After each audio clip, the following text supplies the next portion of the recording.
Alan Sabrosky is a writer and consultant specializing in national and international security affairs. In December 1988, he received the Superior Civilian Service Award after more than 5 years of service at the U.S. Army War College as Director of Studies, Strategic Studies Institute, and holder of the General of the Army Douglas MacArthur Chair of Research. A Marine Corps Vietnam veteran and a 1986 graduate of the U.S. Army War College, Dr. Sabrosky's teaching and research appointments have included the U.S. Military Academy and the Center for Strategic and International Studies. While in government service, he held concurrent adjunct professorships at Georgetown University and the Johns Hopkins University of Advanced International Studies. His published work includes 13 books or monographs and over 160 articles, chapters, and book reviews. He is currently completing a book-length study on the U.S. use of military force as an instrument of foreign policy titled Presidential War: The Politics of Military Intervention. Dr. Sabrosky is also an editor at Veterans Today, where his latest series of articles regarding Israeli involvement in the 9/11 attacks against the United States is a shocking expose of how the Israeli Mossad planned the attacks and how the U.S. military had prior knowledge. An argument often not discussed, especially by someone like Alan Sabrosky, who is an American of Jewish ancestry. However, Sabrosky bravely addresses this sensitive and controversial topic as someone devoted to the security of the United States at any cost. So what happens when a military insider puts the devastating terror attacks of 9/11 directly at Israel's doorstep?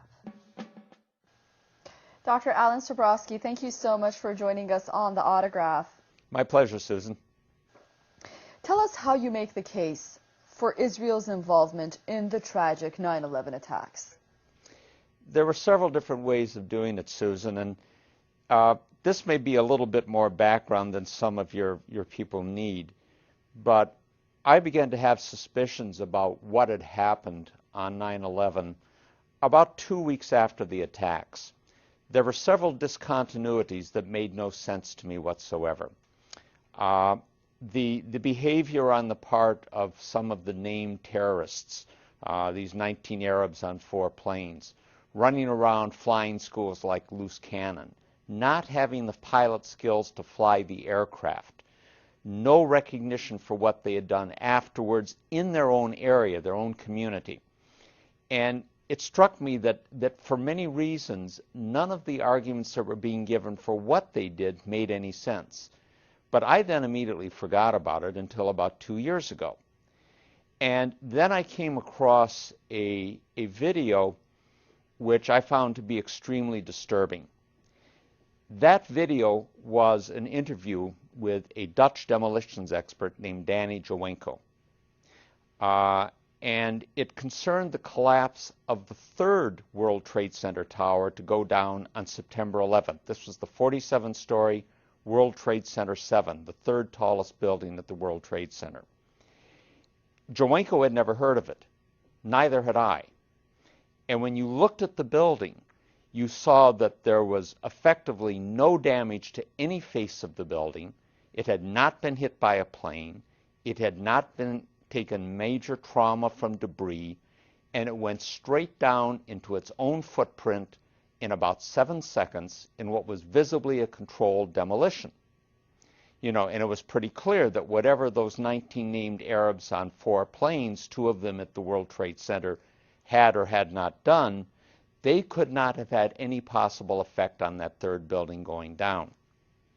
Shortly after that, I came across, partly out of my own curiosity, which this definitely aroused, and a very extensive video, both of which I've cited, by the way, in some of my recent articles, which were taken on 9/11 itself from what became Ground Zero, the base of World Trade Center 1 and 2, the Twin Towers, involving police, emergency services personnel, newspaper and television correspondents, and you can see and hear secondary explosions at the base of the World Trade Center buildings.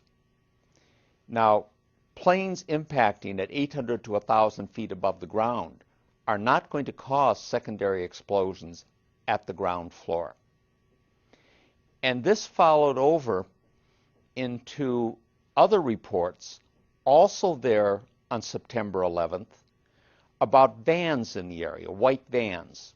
In one case, a van was picked up by police and people arrested at the access to a major bridge. The van was filled with explosives, and the two people in it were Israelis. In Bergen, New Jersey, same day, a van with several people in it had set up cameras. Before the first plane hit, they were filming the Twin Towers, and they were celebrating. High fives. It was a good thing for them. Residents called police.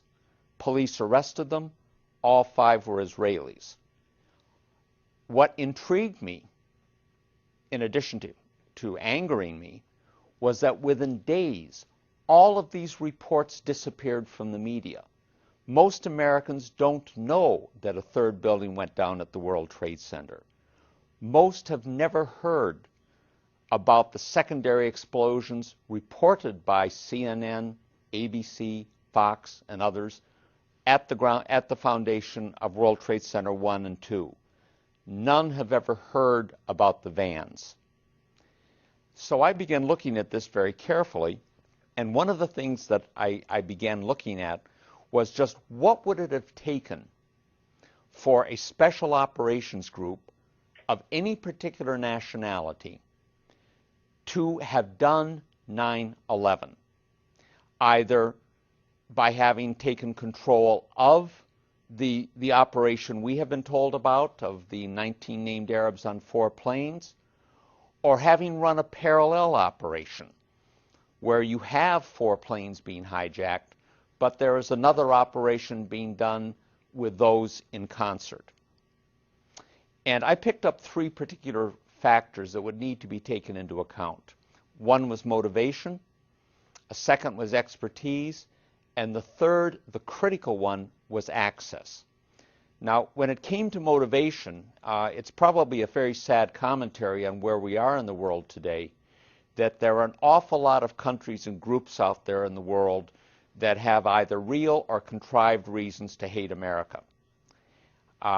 It wasn't that way when I was a young man, but then many things weren't the same way now as they were when I was a young man. But almost all of the groups and countries that might want to do this only had a negative reason for doing it. They wanted to hurt us.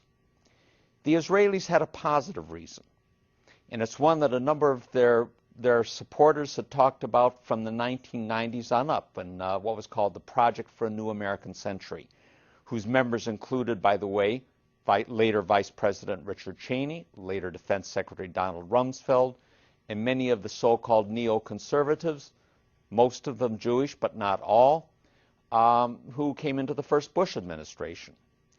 Israel had a positive reason, and was get the United States involved in a war in the Middle East with a powerful, enraged, anti-Islamic strain within the American public, that they needed a catalytic event to produce this. They even talked about it in terms of another Pearl Harbor is needed to bring the American people into this fight. The second was expertise. Lots of expertise out there. Bringing buildings down and controlled demolitions is something that almost any intelligence agency of any country in the world can do or can contract. There are many private agencies that do this. But one thing is absolutely clear. Neither those 19 named Arabs on the plane nor Al-Qaeda as an organization had the expertise, the technical expertise to do that. And there is one very clear proof of that. If Al-Qaeda and its affiliates had had the ability to wire even one building for a controlled demolition at the World Trade Center, much less all 3 of them, the so-called green zone in the heart of Baghdad would have been a pile of rubble.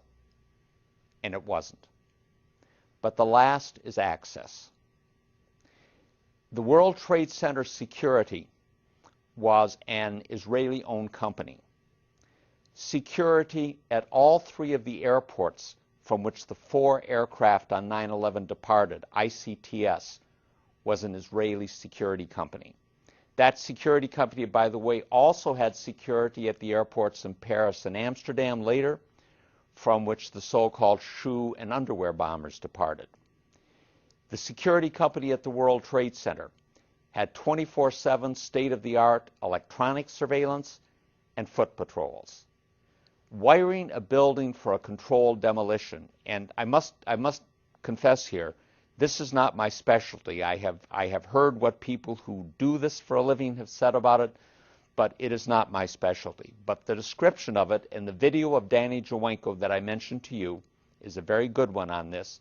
And he described it in which if you needed to do it in a few hours, you would need 30 to 40 people, fewer if you had more time, cutting open the walls, literally cutting open the walls, all the way around the building, implanting the explosives, running detonator cord and cable, wires to put them to a control system, coordinating all of this activity.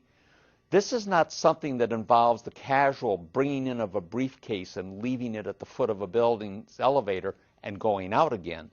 This is extensive work, and it would require the type of extensive sustained access that could not go unremarked by the security forces in place on this. They also needed the ability to evade an apprehension and to have their escape concealed. And they had that done. All of the Israelis who were apprehended in those vans were later released in about 2 months at the direction of Michael Chertoff, then the second director of Homeland Security, a dual U.S.-Israeli national. There is no mention of them in the mainstream media, which is largely Zionist-owned. All of the major networks, all of the major national newspapers, all 3 of the weekly news magazines, all of the major political journals, most of the major publishing houses. It simply didn't happen. The only thing that happened on 9/11 that was discussed in the media, that have been accepted by the government, that was described in the 9/11 Commission, are 19 named Arabs on 4 planes bringing down 2 buildings. And the rest of it, in Orwellian terms, has become a non-event and a non-story.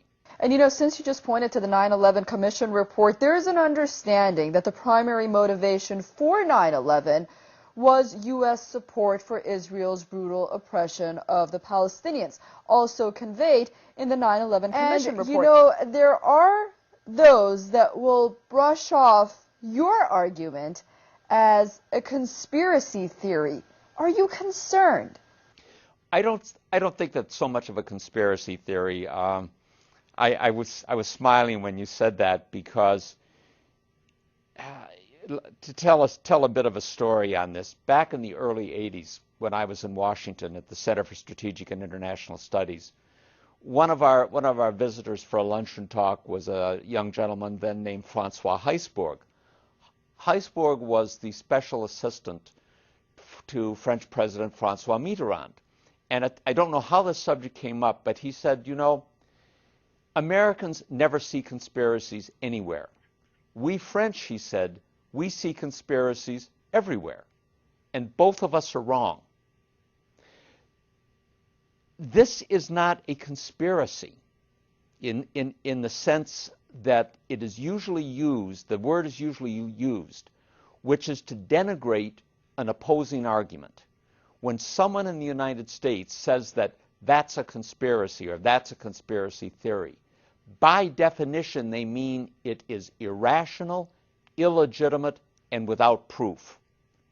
All I would suggest to people is that you look at the films of WTC-7, that third tower going down on September 11th. You look and listen to the reports on September 11th with the secondary explosions. These are not fantasies. They happened. You look at the reports on September 12th of the apprehension of Israelis with vans of explosives and cameras filming the events on September 11, these are not fantasies. And you look at the people riddling the American government, all of the Middle East people in State Defense and the National Security Council, Deputy Secretary of Defense Paul Wolfowitz, Undersecretary of Defense for Policy Douglas Feith, who used to be a friend of mine, by the way, from Philadelphia. These people were all part of the neoconservative movement. Many of these people are dual U.S.-Israeli nationals. All of their primary allegiance is to Israel. In a recent article, Sabrosky explains why he is anti-Israeli. He notes, because of what it has done to the U.S. in the furtherance of its own goals. The USS Liberty incident and 9/11 obviously stand out. And because of the leverage it has acquired over the U.S. government and its policies through the machinations of the domestic Jewish community here. My concern is that I don't much care about other people or other countries. I don't hate anyone in particular. I don't like anyone in particular. I'm an American. My loyalty is strictly to the United States. And I don't care what my ethnicity is or what my ancestry is. My allegiance is that. And my concern is only whether something helps or hurts the United States. And I think anyone who's a citizen of any country can very properly have similar feelings toward their country. What I'm concerned about is what is done to hurt America. And it is very clear that over a period of the last 40-odd years, that the penetration of the American political process, the effective subordination of the Congress in particular to Israel, when an Israeli prime minister can get 29 standing ovations from a Congress that can't give that much support to one of their own presidents, no matter how outlandish the statements, you have something as close to a puppet agency as you're going to find. Our policy in the Middle East has for decades been manipulated increasingly in terms of what benefits Israel and not what benefits the United States, even when that policy is articulated and supported by individuals who are sworn officials of the United States government. And to me, when a sworn official of the United States government, whether or not that person has dual Israeli citizenship, manipulates American policy, contrives crises and tragedies like 9/11, contrives wars like Afghanistan and Iraq, and now tries to get us into a war with Iran, all in the service of Israel, spending American lives in that process, they commit high treason, and they need to be treated in that manner. In his article, Zionism Unmasked, The Dark Face of Jewish Nationalism, Sabrosky looks at the differences between Jewish nationalism, or Zionism, and that of other countries and cultures.